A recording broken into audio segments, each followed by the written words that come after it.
MLS information. The full CMA, Part 1. Good afternoon and good morning, everyone, depending on where you are. Welcome. My name is Amy Long, and I am your Flex MLS trainer today. We are going to cover the full CMA in Flex MLS. I hope I find you all doing well and having good weather. I can say where I am, we are not having good weather. Winter is never going away. Today we're covering the full CMA from start to finish. And we're going to begin by selecting comps. And there are a couple ways to go about selecting comps. Let me just kind of highlight what I've got up here on my screen. It's just kind of an overview of what we're going to talk about. So first thing we're going to do is we're going to find our comps. And there are several ways to go about that. I am going to show you kind of a newer approach, which is using the comparables tab in Quick Launch. And I'll show you where Quick Launch is when we get into the system. There are other ways to go about this as well, as some of you may know who are more seasoned users of the system. Others of you maybe are newer to the system and are looking to gain this knowledge, information, and learn how to do this. So there are other ways. Another way can be using quick search or even using the map and conducting a radius search. But we found that this is a really nice approach to finding comparable listings. It doesn't take quite as much time and hopefully get you off and running once we start that process.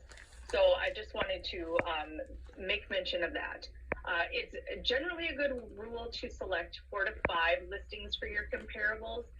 If you need to go over a couple more, understand if there's not maybe quite as many to work with and you only end up with 3, that's fine too. But a general rule I would say is 4 to 5 listings. And then we're just going to walk through the process of completing the CMA module, the information that needs to be entered. Once we're complete with our report, what we can do with that information and how to access that information.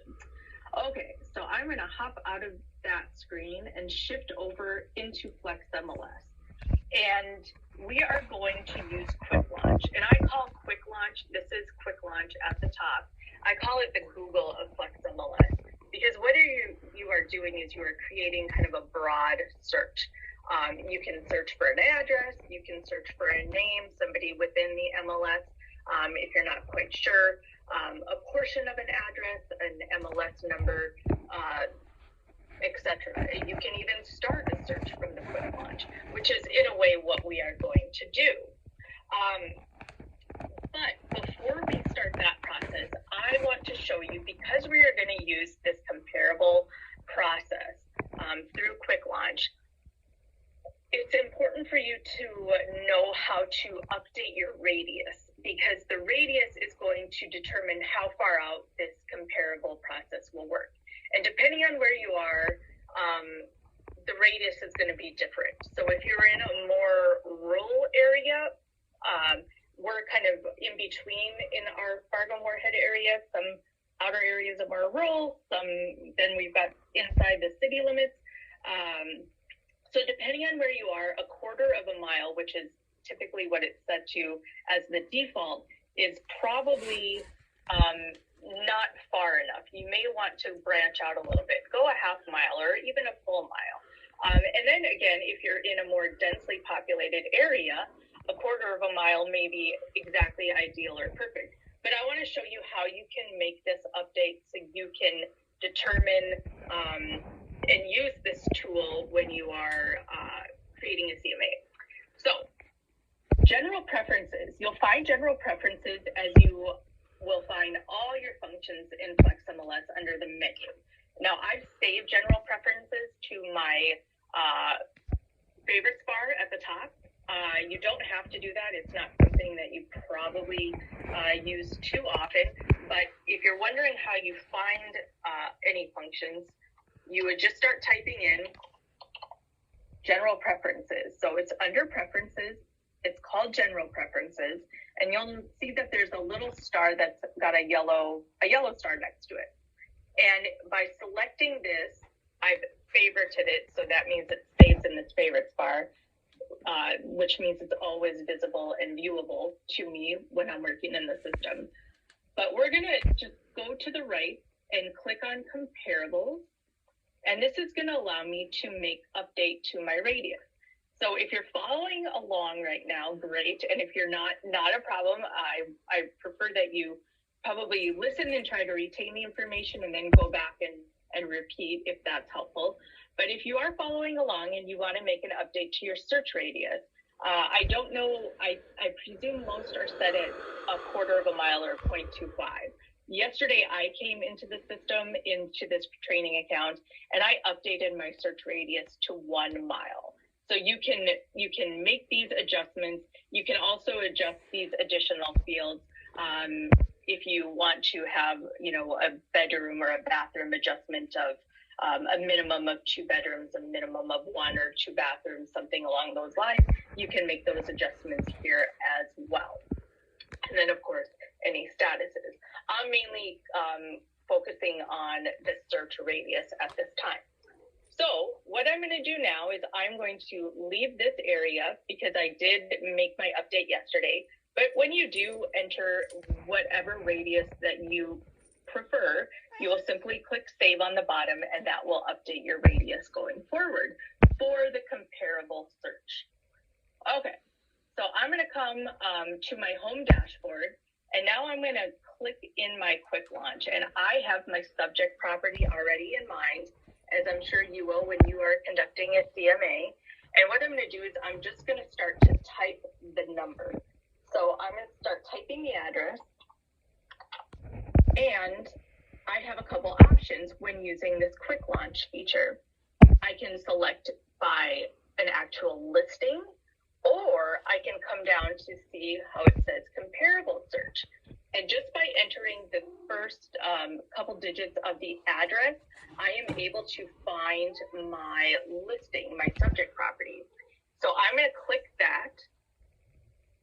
This will open in a new tab.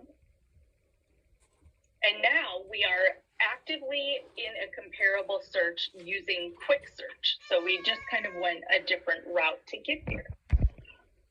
So because I've updated my radius for 1 mile, I am showing, just based on the information that we have in this template so far, in a residential property type, which is what I'm going to search on. That's my subject property, and I'll stick with residential for my comparables. I've got 15 listings to choose from, but I think I'm going to want to modify that just a little bit. I'm going to select multiple statuses, and I'm going to use pending as well as closed. Now, I understand, I'm sure at least half of you have already said, why would you select pending? You're doing a CMA. I understand. It's not always necessary to include multiple statuses, but I want to show you how the process works and then how it would appear on the CMA report.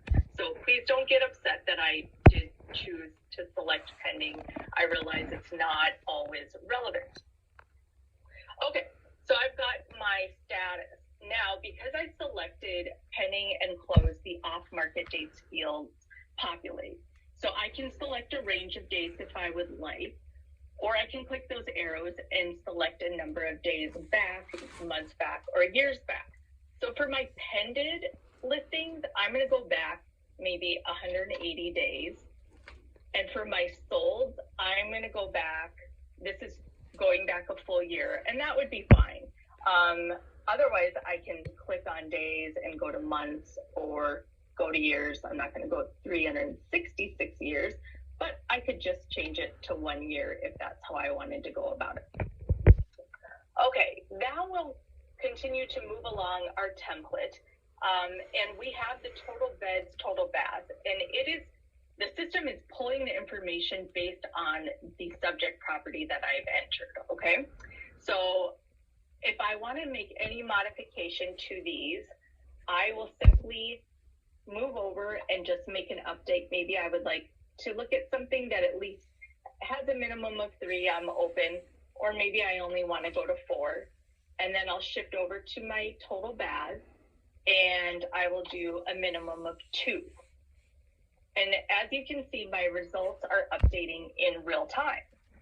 Now, we're searching in a radius, so I'm sticking with my general area, and I'm searching currently in the city of West Fargo. And you can see roughly on the map where I am looking. So there's been quite a bit of activity for sold listings in the area. So hopefully I will find an appropriate comparable for what I am after. Now, if you want to utilize any additional fields to conduct your search for your comparables, you certainly can. I don't know what else I'd like to do. Maybe I will do a style, and I'm going to seek out only 2 stories. My subject property is a 2-story property, so I want to ensure that I select that. And for a subtype, I'm looking in single family, which is a subtype in this MLS and may not be in your MLS, understandably. So I'll select that as well. So I'm looking at a total of 23 properties. That's probably a little too many for my CMA, but that's okay. I've got a lot to choose from. So I'm gonna end it right there at 11:11.